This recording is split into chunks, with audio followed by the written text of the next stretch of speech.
You were talking about Lee Red as well. Yes, I was talking about Lee because I want to tell you though, when I was looking at the walking in New York, I went there, the last time I was there was 5 years ago, 5 years.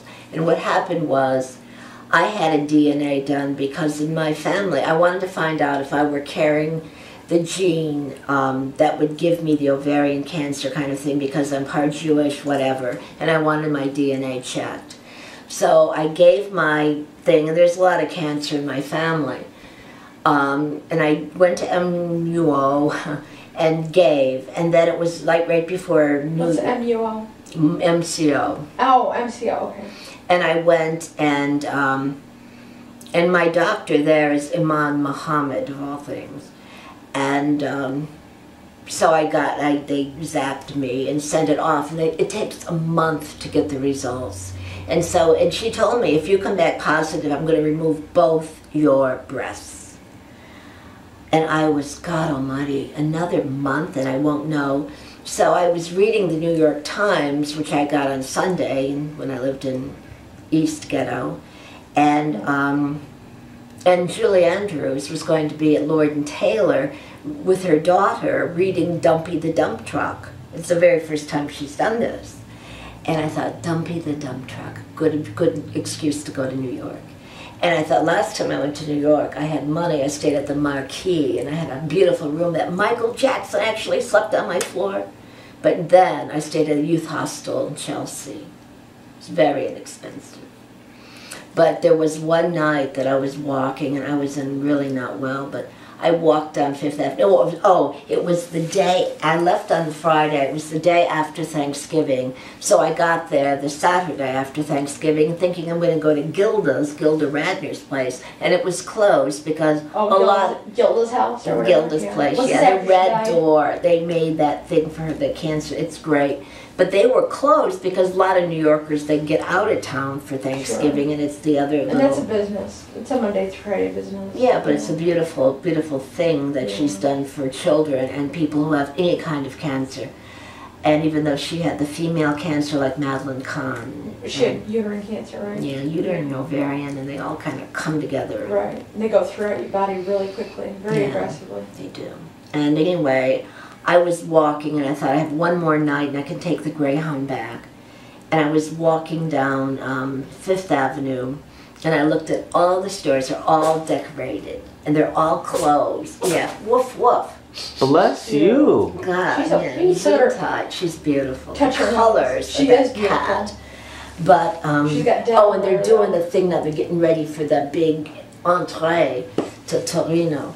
But golly gee, I was walking and I decided to walk to where Jackie died. And so that's a long hike. And you go by Tiffany's, you go by all that, and you look at all the wonderful... Is this still Fifth Avenue? Yeah, it's so this is the Upper West Side, right? Yeah, I'm walking by in Central Park, and I'm walking by, it's right beyond the Metropolitan Museum.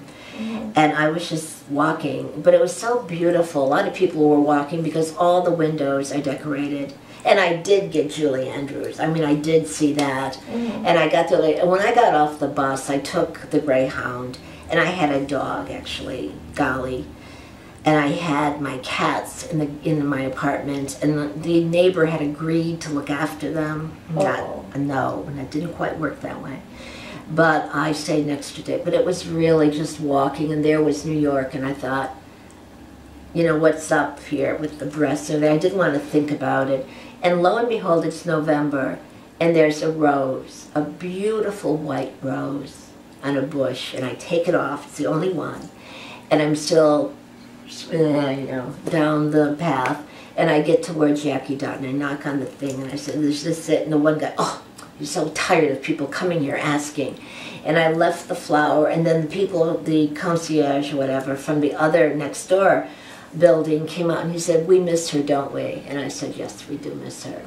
And then Lee Radswell, like a year after that, plunged in because she wanted her few more minutes of fame. And of course, Karen also. And thanks to Alan, Karen got to mingle with the other kinds of people that Karen wouldn't necessarily have met. she wouldn't have been fairly good, not good friend, like, oh, my best, no way. So But you're she saying was 5 or talking, 6 years ago, Lee Wright as well, and Karen Gunderson. we did an interview in got 2020. together. Oh. And it was about Jackie. And Karen was saying that getting a letter from Jackie was like, oh, it made her whole life, it made her day, just, you know. And Carly Simon, of course, had written that song for Jackie. And was it on that disc that I got you? No, it Which was on song? a previous disc. It was, You're so vain? oh, no, not at all. It that was was about Robert the Taylor. sun. Well, It was nobody about- really knew exactly. No, but no, she wrote this just after Jackie died or before, and it was about the sun, and I've got that. Do we know those songs? Is it Yeah, a hit? I've got them. Oh, okay. They're home. Did people know Jackie was going to die, or? Of course I did. Yeah. Yes. She. Oh, that's right. She had the cancer again. And when she was dying, and she saw everybody, but did she ask for the last dose? And you know, when she couldn't take it anymore, did she just take it off? Because she had Gregorian chant playing, and she had her books around her in the room, and she's all wrapped up in her, whatever she was wrapped up in, her quilt, whatever, to make herself comfortable. And she was taking heavy doses of her morphine things.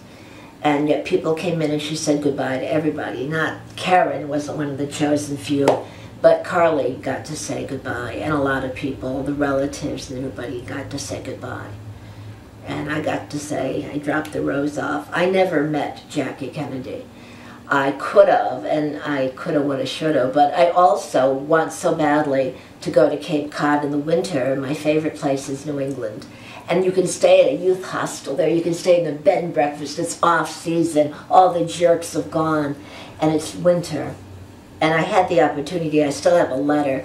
I could have gone to either Nantucket or Martha's Vineyard to pioneer with the Baha'i. And there's hostels there? Yes, there are hostels there.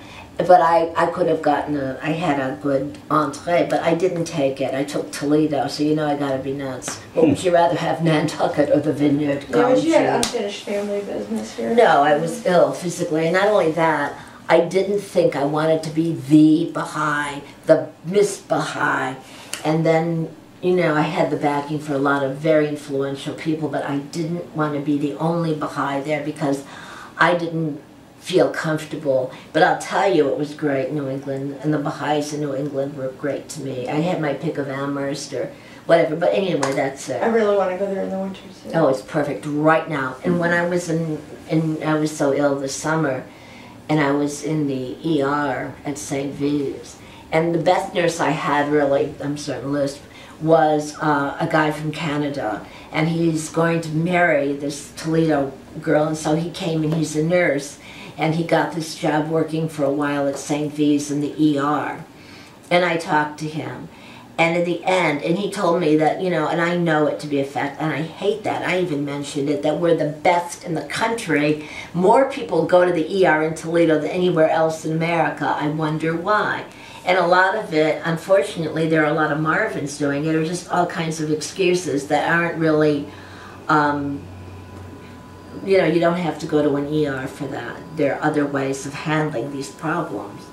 And Yeah, but they Toledo, just dial up, get an ambulance, go to ER because well, yeah, the government's whatever. paying for it. Or just walk in off the street or whatever. But you know, the government's paying for it with yeah, the government's paying, but you're taking away from Government people who insurance. really need the care. That's right. And I mean, I was very ill, and I had to go to a room with 2 other people, and they were wacko guys. It wasn't a psych ward, but these people come back once they're drunk, and he had a few too many, and he's back, and he's very ill, dying. Detoxing probably, yeah. Yeah, but that's my life in Toledo. But he told me, I said, you know what I want more than anything? To see the ocean again.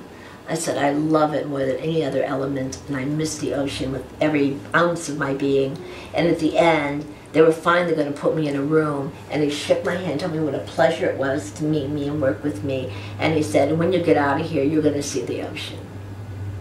And I haven't yet. Said you had a I'm reoccurrence. still here. Oh, I was much worse than they thought. Yeah. I mean, God, I was 6 units of blood. I'm bleeding all St. Anne's over. was just so luxurious, though. Yeah, but not the Very- ICU, and I had to fight with that black nurse. Yeah. And I called up to find out how my aunt is doing. I called St. Anne's, and she goes, hello, I'm Crystal, her nurse. And I thought, oh, Christ. I gave her a bad write-up. I Your aunt really that just did. passed away. Yeah, my aunt, when she was at St. Anne's in intensive care, and I thought, God, she got the nurse I couldn't stand. Lucky her.